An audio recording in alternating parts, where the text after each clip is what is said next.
Hello, good morning. आता आपण आजच्या लेक्चरमध्ये आपण बघणार आहे की न्यूक्लिअर पॉवर प्लांट, त्याचं वर्किंग एक्सप्लेनेशन, त्याची डायग्रॅम जी काय आहे ते आपण बघणार आहे. तर न्यूक्लिअर पॉवर प्लांट कसा वर्क होतो. सो न्यूक्लिअर पॉवर प्लांट ही न्यूक्लिअर पॉवर प्लांटची ब्लॉक डायग्रॅम आहे. त्याच्यानंतर हिच्यामध्ये हे जो आहे हा न्यूक्लिअर रिॲक्टर आहे. हा न्यूक्लिअर रिॲक्टर एक कवच असतं, आउटर कवच किंवा आपण ते पॅक केलेलं असतं असं कवच आहे हे न्यूक्लिअर रिॲक्टर. न्यूक्लिअर रिॲक्टरमध्ये हीट एक्सचेंजर आहे. हे जो आहे हा कोर आहे. कोरच्या आतमध्ये हे जे दिसते आपल्याला, हे जे आहे ते फ्युएल आहे. आपण हायड्रो पॉवर प्लांटमध्ये प्रायमरी सोर्स होता तो वॉटर होता. सोलार पॉवर प्लांटमध्ये प्रायमरी सोर्स काय होता तर सन म्हणजे सूर्य होता. त्याच्यानंतर थर्मल पॉवर प्लांटमध्ये प्रायमरी सोर्स होता कोळसा. ह्या कोळशापासून आपण एनर्जी जनरेशन केलं. तर आता इथं जे प्रायमरी सोर्स आहे तो फ्युएल आहे. फ्युएल कुठलं फ्युएल वापरलं आहे तर U235 म्हणजेच युरेनियम 235 हे फ्युएल वापरलेलं आहे. ह्या फ्युएलचं फंक्शन आहे की the fuel used in nuclear power plant is to produce high amount of heat energy. म्हणजे हाय अमाऊंट म्हणजे मोठ्या प्रमाणात हीट एनर्जी जनरेट करण्यासाठी आपण इथं युरेनियम 235 हे फ्युएल यूज केलेलं आहे. त्याच्यानंतर हे जे दिसतं आहे हा कंट्रोल रॉड आहे, कंट्रोलिंग रॉड. तर ह्या कंट्रोलिंग रॉडचं फंक्शन काय आहे तर कंट्रोलिंग रॉड जो आहे, controlling rod are placed. Controlling रॉडपेक्षा आधी मी पहिल्यांदा हे सांगते. मॉडरेटर हा आहे, हा चौक इकडचा दिसतोय हे बाण, हा आहे मॉडरेटर. हा मॉडरेटर वॉटरसारखा असतो किंवा ग्राफाईटसारखा असतो. तर मॉडरेटरचं काम काय आहे का हे बघा. ह्या मॉडरेटर हे काय झालं फ्युएल आहे जो मोठ्या प्रमाणात हीट एनर्जी जनरेट करतो. This is moderator. What is the function of moderator. Moderator in nuclear power plant is used to reduce the speed of neutrons. Speed of neutrons. कसं असतं आता आपण हे बघितलं फ्युएल काय आहे. फ्युएल हे जे आपण वापरले फ्युएल युरेनियम 235. युरेनियम 235 म्हणजे हे युरेनियम 235 हे युरेनियम जे आहे ते काय करत असतं दोन किंवा दोनपेक्षा जास्त न्यूट्रॉन्स तयार करत असतं. म्हणजे आपण 2 किंवा 2पेक्षा जास्त म्हटलं तर असे न्यूट्रॉन्स त्यांनी तयार केले. ओके, हे न्यूट्रॉन्स प्रत्येक न्यूट्रॉन्स काय करतो परत 2 किंवा 2पेक्षा जास्त न्यूट्रॉन्स तयार करतो. म्हणजे ह्याच्यामुळे हे एक न्यूट्रॉन तयार झालं, ह्याच्यामुळं परत 2पेक्षा जास्त न्यूट्रॉन्स तयार झाले. परत हे जे न्यूट्रॉन आहे हे अजून न्यूट्रॉन्स 2पेक्षा जास्त हे प्रत्येकजण तयार करतो आणि एक चेन तयार होते. तर इथं मॉडरेटरचं काम काय आहे. Moderator in nuclear power plant is used to reduce the speed of neutrons. म्हणजे हे जे न्यूट्रॉन्स तयार होत असतात हा स्पीड खूप असतो आणि ह्याचा स्पीड कमी करायचं काम कोण करत असतं तर मॉडरेटर करत असतं. In nuclear power plant power plant control rod is used to control the chain reaction. म्हणजे काय होतं आता आपण हे जे आपण काय घेतला कंट्रोल रॉड घेतला, हा झाला मॉडरेटर.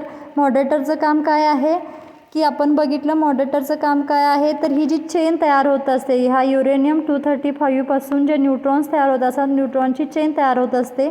तर न्यूट्रॉनची चेन कंट्रोल करायचं किंवा त्याचा स्पीड कमी करायचं काम कोण करतात मॉडरेटर करतात. मॉडरेटर जो आहे हा एकतर ग्राफाईटचा असतो किंवा वॉटरचा असतो. त्याच्यानंतर हा जो आहे हा बघा ही वरची रेष दिसते हे किंवा हे जे आहेत हे काय आहेत कंट्रोलिंग रॉड आहेत.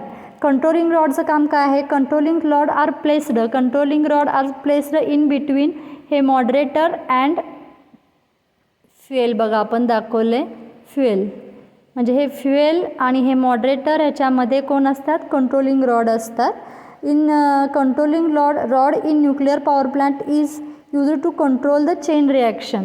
म्हणजे ही चेन तयार होत असते, ही अशी चेन तयार होत असते. ते चेन कंट्रोल करायचं काम कोण करतं कंट्रोल रॉड. मॉडरेटर काय करतात ह्याचा स्पीड कमी करतात आणि कंट्रोलिंग रॉड काय करतात. कंट्रोलिंग रॉडचं फंक्शन काय आहे ही चेन रिॲक्शन जी होत असते ही चेनमध्ये तयार व्हायला लागलेत त्याची रिॲक्शन कंट्रोल करायचं काम करत असतात. त्याच्यानंतर हे जे आहे न्यूक्लिअर रिॲक्टरचं फंक्शन काय. The function of nuclear reactor is to produce heat at high temperature.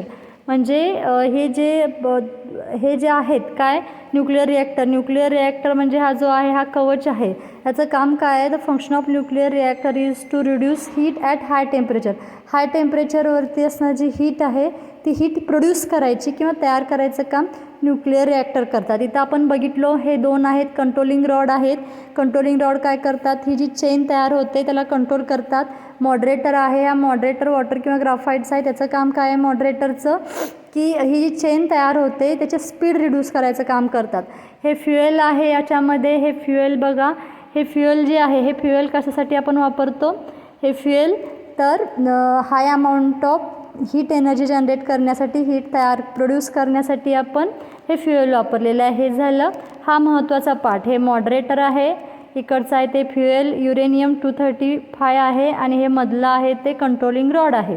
ह्यांच्यामुळं ते तयार काय झालं, मोठ्या प्रमाणात हाय टेम्परेचर आणि हाय प्रेशरची हीट तयार झाली. ओके, आता काय केलं आपण, हीट एक्सचेंजरचं काय आहे करायचं, हीट एक्सचेंजरचं काम काय बघा, हा आहे हीट एक्सचेंजर. हीट एक्सचेंजर बघा, the function of heat exchanger is to produce steam at high pressure and temperature. आता हीट एक्सचेंजर काय करणार आहे, ही जी हीट आहे इकडून घेणार आहे, कुठून, ह्याच्यामध्ये झालेली इथं मोठ्या प्रमाणात हीट तयार झाली. कोणामुळे, हे फ्युएल, हे मॉडरेटर आणि हे कंट्रोलिंग रॉड, ह्याच्यामुळे मोठ्या प्रमाणात हीट झाली. ती हीट इकडं गेली आणि हीटचं कन्व्हर्जन स्टीममध्ये करायचं काम कोण केलं, हीट एक्सचेंजर केलं. आणि ही स्टीम पंप थ्रू, इथं पंप आहे, ह्या पंप थ्रू स्टीम टर्बाईनला दिली. आता आपल्याला नेहमीचं माहिती आहे स्टीम टर्बाईन आहे. स्टीम टर्बाईन काय करत असतं, स्टीम टर्बाईनचं फंक्शन काय आहे बघा, the turbine receives high pressure and temperature steam and it rotates at high speed. मग इथून काय करणार, हा जो हीट एक्सचेंजर आहे, हा हीट एक्सचेंजरकडून पंप थ्रू स्टीम टर्बाईनला स्टीम जाणार. ही स्टीम कशी आहे, हाय प्रेशर आणि हाय टेम्परेचरची हॉट स्टीम आहे.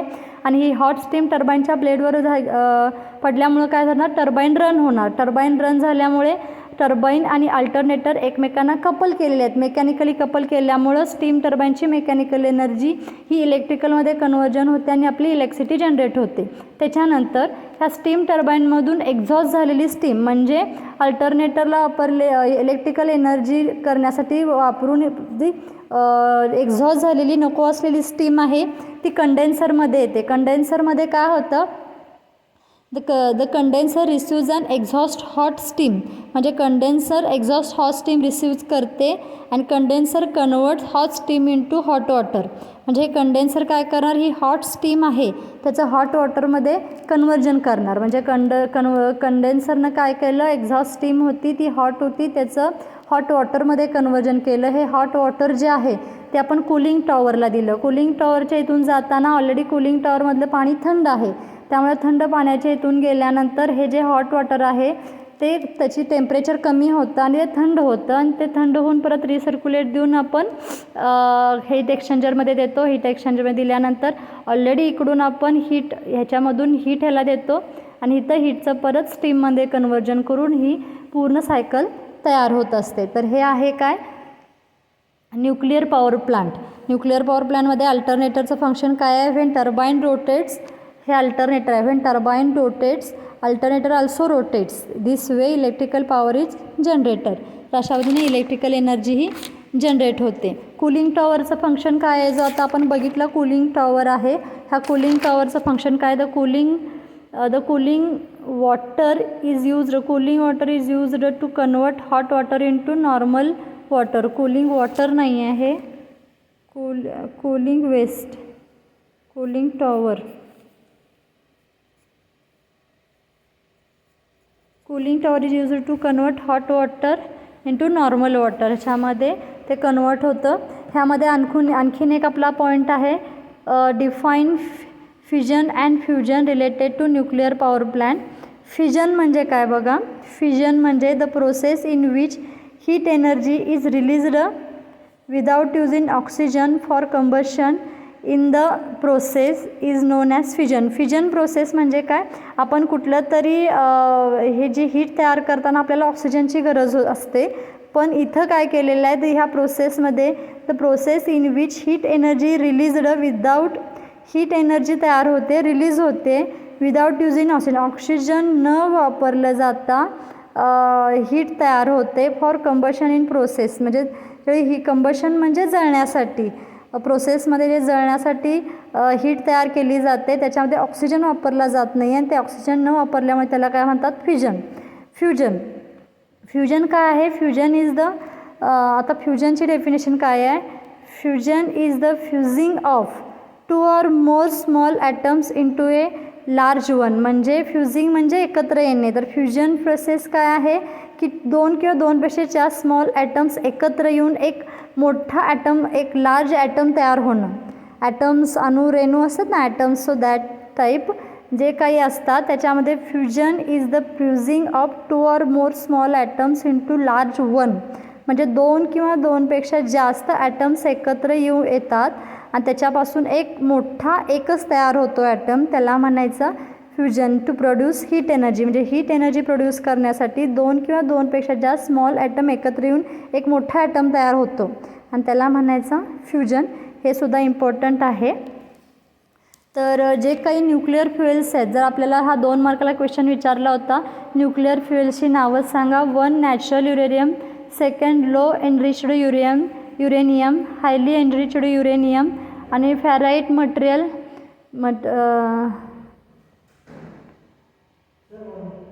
लेक्चर सुरू आहे म्हणून सांगा. U238 आणि TH232 हे 2 हे प्रकारचे फ्युएल्स आहेत. हे तुम्हाला लक्षात ठेवायला लागतील, हे लक्षात ठेवा. तर हे इम्पॉर्टंट पार्ट आहे. लास्ट टाईमला पण आपण लास्ट लेक्चरला आपला थोडासा पॉईंट राहिला होता. State the types of radioactive waste generated in nuclear power station, explain the method employed for their disposal, म्हणजे जे काही किरण उत्सर्जित होत असतात त्याची विल्हेवाट लावणं गरजेचं आहे. तर ते विल्हेवाट 3 प्रकारे केलं जातं, सॉलिड, लिक्विड आणि गॅसेस. सॉलिडचं आपण बघितलो, जे स्थायी रूपातले जे असतात त्याचं वेस्ट करणं, वेस्टचं डिस्पोजल करणं झालं. आता लिक्विड जे असतं, लिक्विड किरणं जी असतात जी आपल्याला काढून टाकायची असतात त्याची विल्हेवाट लावायची असती. तर लिक्विड स्वरूपातल्या वेस्टची विल्हेवाट कशी लावायची बघा. The liquid is diluted to a sufficient level by adding large quantity of water. आता लिक्विड वेस्ट म्हणजे ते पातळ वेस्ट असतं, ते अजून पातळ करून घ्यायचं. कसं? Adding large amount of water, पाणी ॲड करून हे जे काही लिक्विड वेस्ट आहे ते अजून डिल्यूट म्हणजे काय अजून पातळ करून घ्यायचं. The liquid waste after analysis is sealed in a container, म्हणजे concentration of radioactive material is measured. Radioactive म्हणजे काय? जे काय किरणोत्सर्जित आहेत, अणुकिरणोत्सर्जित जे आहेत ते आपल्याला काढून टाकायचे आहेत. तर त्याचं किती कॉन्सन्ट्रेशन आहे किंवा त्याचं किती महत्त्वाचं आहे काढून टाकणं हे मेजर करायचं. ते किती घातक आहे हे मेजर करायचं आणि मेजर केल्यानंतर काय करायचं? एका कंटेनरमध्ये हे सील करून ठेवायचं. त्याच्यानंतर then it is disposal of into a sea म्हणजे समुद्रामध्ये हे डिस्पोजल करायचं, विल्हेवाट लावायची. Several kilometres away from the seashore म्हणजे काय? किनाऱ्यापासून भरपूर मोठ्या सेव्हरल म्हणजे खूप किलोमीटरच्या अंतरावरती हे काय करून टाकायचं? कंटेनर फेकून द्यायचं. आता हे झालं लिक्विड वेस्ट असेल तर त्याचं विल्हेवाट कशी लावायची. आता जर ही किरणोत्सर्जित असतील, हे गॅसेस असतील, त्याचे गॅसेसमध्ये असतील तर काय करायचं? Gases waste are generally diluted with adding air, म्हणजे इथं जे काही गॅसेस आहे ज्याची विल्हेवाट लावायचं आहे, डिल्युटेड म्हणजे पातळ करून घ्यायचं. कसं पातळ करून घ्यायचं? तर आहे त्याच्यामध्ये अजून भरपूर एअर घालायची. And passed through high efficiency filter, आणि हे काय करायचं? इफिशियन्सी खूप असलेल्या फिल्टरमध्ये, चांगली इफिशियन्सीच्या फिल्टरमध्ये हे गॅसेस एअर भरून टाकून द्यायचे, ॲड करायचे. त्याच्यानंतर काय होतं? Then passed through radiation monitoring system, म्हणजे फिल्टरमध्ये टाकायच्या. फिल्टरमधून चेक केल्यानंतर ते रेडिएशन मॉनिटरिंग सिस्टीम म्हणजे रेडिएशन किरणं मॉनिटर करते ना त्या सिस्टीममध्ये टाकायचं. त्याच्यानंतर काय होतं? In this system concentration of radioactive material are measured, आणि इथं आपल्याला कळतं की रेडिओएक्टिव्ह म्हणजे हे किरणोत्सर्जित जे अणुकिरणोत्सर्जित आहे जे आपल्याला काढून टाकायचं आहे हे किती कॉन्सन्ट्रेशन आहे किंवा किती प्रमाणात आहे. कॉन्सन्ट्रेशन म्हणजे काय? किती प्रमाणात आहे हे चेक करायचं. इफ इट इज सेफ, आणि ज्याचं किरणोत्सर्जन जर चांगलं असेल, सेफ असेल, if it is safe then release to atmosphere. Atmosphere म्हणजे आजूबाजूच्या हवेत सोडून द्यायचं at high level through large height chimney. म्हणजे चिमणी थ्रू लार्ज हाईटच्या चिमणी म्हणजे मोठी चिमणी इंडस्ट्री असते आणि इंडस्ट्रीमध्ये कसं होतं एक पाईप असते आणि त्या पाईपमधून चिमणीमधून जे काही धूर आहे इंडस्ट्रीतला वगैरे तो हवेत सोडून दिला जातो. जर ते सेफ असेल गॅसेस तर हवेत सोडायचे. तर अशा प्रकारे हे गॅसेस जे असतात त्याचं डिस्पोजल करायचं आहे आपल्याला. डिस्पोजल करायचं म्हणजे विल्हेवाट लावायची आहे. हा जो क्वेश्चन आहे हा क्वेश्चन भरपूर क्वेश्चन पेपरमध्ये विचारलेला आहे. तुमची ऑनलाईन एक्झाम झाली तर ओकेच आहे, ऑनलाईन नाही झाली ऑफलाईन झाली त्यासाठी हे इम्पॉर्टंट क्वेश्चन आहे. ही जी डायग्रॅम हा जो क्वेश्चन आहे की विल्हेवाट कशी लावायची, जे वेस्ट रेडिएक्टिव्ह वेस्ट आहेत सॉलिड लिक्विड आणि गॅसेस ह्याची जी विल्हेवाट लावायची आहे ह्याची त्यांनी डायग्रॅम काढायला सांगितली आहे एका क्वेश्चनमध्ये. तर डायग्रॅम कशी केली आहे बघा.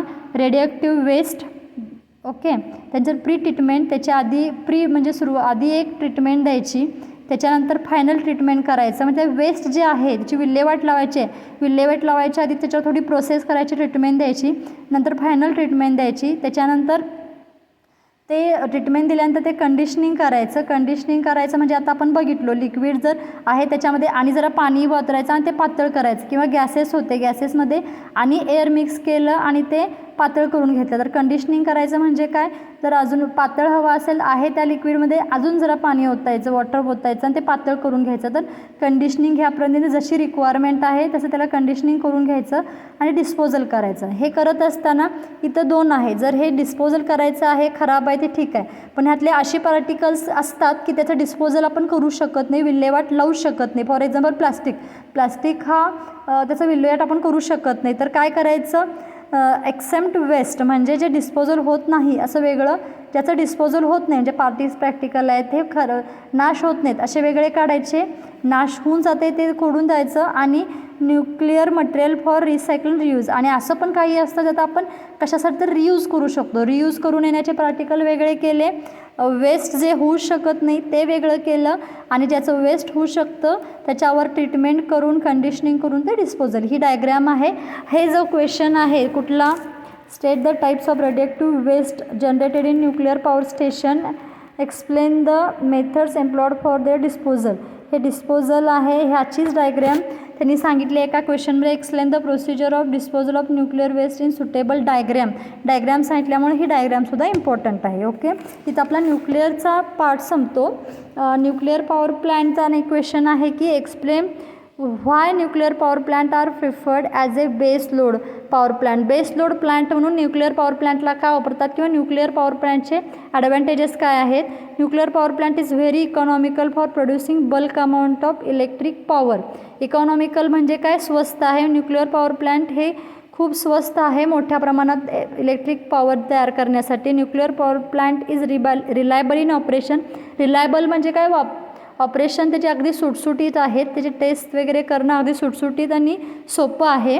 Nuclear power plant are not affected by adverse weather condition. म्हणजे कुठल्याही प्रकारची वेदर असेल, हवामान असेल, ते हवामानाचा ह्या न्यूक्लिअर पॉवर प्लांटवरती काही परिणाम होत नाही.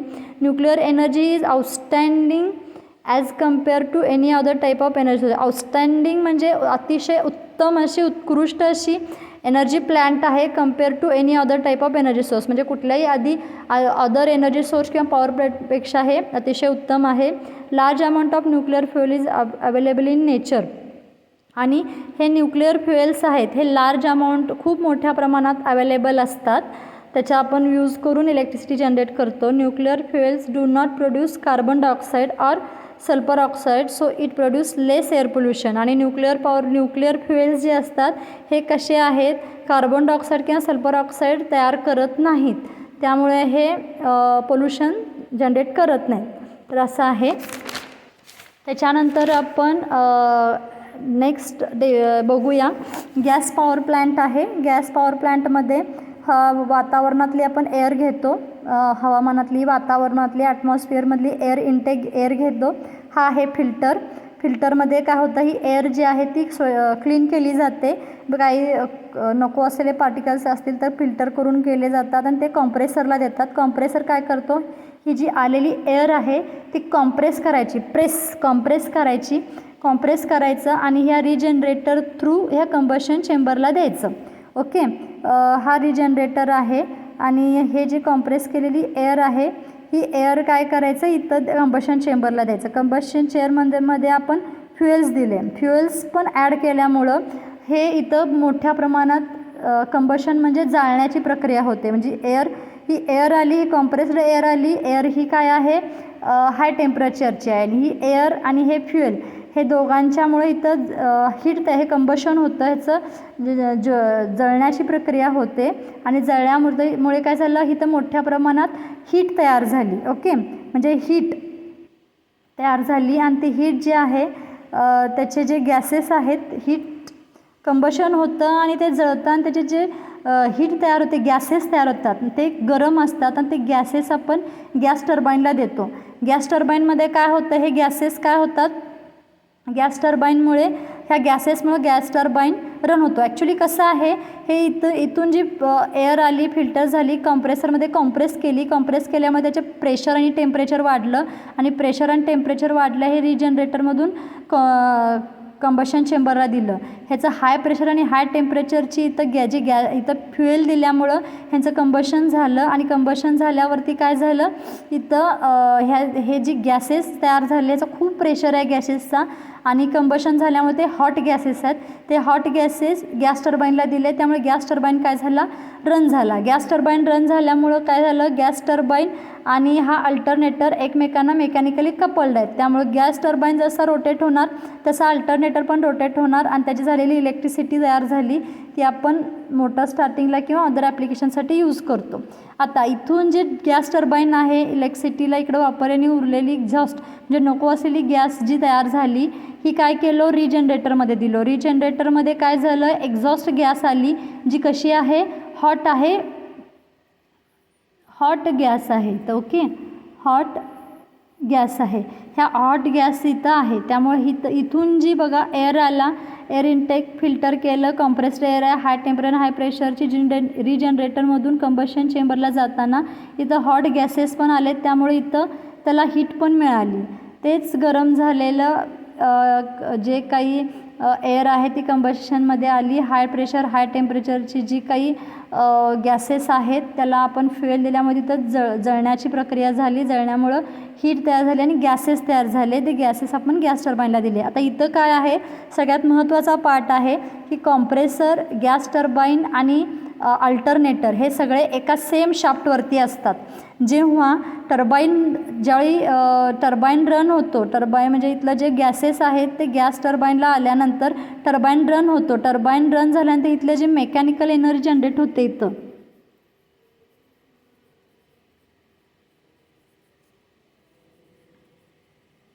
मेकॅनिकल एनर्जी जनरेट होते ती mechanical energy not used for म्हणजे mechanical energy is converted into electrical energy by using alternator. त्यामुळं काय होतं, एकमेकांना कपल केल्यामुळं काय झालं, इथं इलेक्ट्रिकलमध्ये कन्वर्ट झालं. पण इथं जी काही मेकॅनिकल एनर्जी तयार होते ही सगळीच्या सगळी इलेक्ट्रिसिटी जनरेट करायला दिली जात नाही, तर काही मेकॅनिकल एनर्जी इलेक्ट्रिसिटी जनरेट करायला दिली जाते आणि काही मेकॅनिकल एनर्जी ही कॉम्प्रेसर चालवण्यासाठी पण वापरली जाते. सो हे कॉम्प्रेसर, गॅस टर्बाईन, अल्टरनेटर एका मेन शाफ्टवरती आहेत. ह्याची जी गॅस टर्बाईनची मेकॅनिकल एनर्जी आहे ही कन्वर्जन करून आपण इलेक्ट्रिकलमध्ये कन्वर्ट करतो आणि हीच मेकॅनिकल एनर्जी कॉम्प्रेसर रन करायला सुद्धा वापरली जाते. हे जे हॉट गॅसेस आहेत, हॉट गॅसेस रिजनरेटरमध्ये आणायचे आणि नंतर त्याची वातावरणात ते सोडून द्यायचे. तर परत एकदा मी एक्सप्लेनेशन बघूया. इथं कॉम्प्रेसर आहे जो इथं मी दाखवला. Compressor in gas power plant air is taken from atmosphere. In gas power plant air is taken from atmosphere, filtered it and compressed in a compressor. कॉम्प्रेसरमध्ये कॉम्प्रेस केलं. कंबशन चेंबर, हा जो कंबशन चेंबर आहे हा compressed air in compressor pass to a combustion chamber, तर बाण केलं आहे बघा. थ्रू रिजनरेटर, थ्रू म्हणजे ह्याच्या थ्रू, रिजनरेटर थ्रू कशामध्ये कंबशन चेंबरमध्ये आलं. Where temperature of the compressed air increases. इथं काय होतं, कंबशन चेंबर आल्यावर कंप्रेस्ड एअरचं काय होतं, टेम्परेचर वाढतं. Here fuel is injected in combustion chamber. आणि इथंच काय झालं आहे, फ्युएल आपण इंजेक्ट करतो, फ्युएल ॲड करतो कंबशन चेंबरमध्ये. When fuel comes in contact with compressed air it ignites आणि हीट इज जनरेटेड. आणि जेव्हा या हाय टेम्परेचरच्या एअर कॉम्प्रेस्ड एअरच्या कॉन्टॅक्टमध्ये फ्युएल येतो तेव्हा काय होतं, compressed air is ignites. Compressed air is ignites म्हणजे काय, पेटते, ती एअर पेट घेते आणि तिथं हीट जनरेट होते. आता गॅस टर्बाईन. नेक्स्ट बघा, गॅस टर्बाईनला कसं होतं, gas turbine the hot high temperature. म्हणजे इथं काय झाली, आता गॅस टर्बाईनला येताना कंबशनमध्ये हीट तयार झाली आणि जी काय एअर आहे, जिथं हॉट झालेली एअर किंवा गॅसेस आहेत ते, the hot high temperature and pressure air pass to gas turbine. त्या गॅस टर्बाईनला पास झाली. In gas turbine compressed air is expanded and temperature rotates. आणि इथं गॅस टर्बाईनमुळे ही गॅसेस हॉट एअर इथं आल्यामुळे, हॉट एअर कंबशन चेंबरमधून गॅस टेम्परेचरला आली, गॅसेस इथं आले आणि त्याचं ती टर्बाईन रन झाला. टर्बाईन रन झाल्यानंतर काय, in gas turbine shaft of turbine alternator आणि air compressor R common. In ह्या गॅस टर्बाईनमध्ये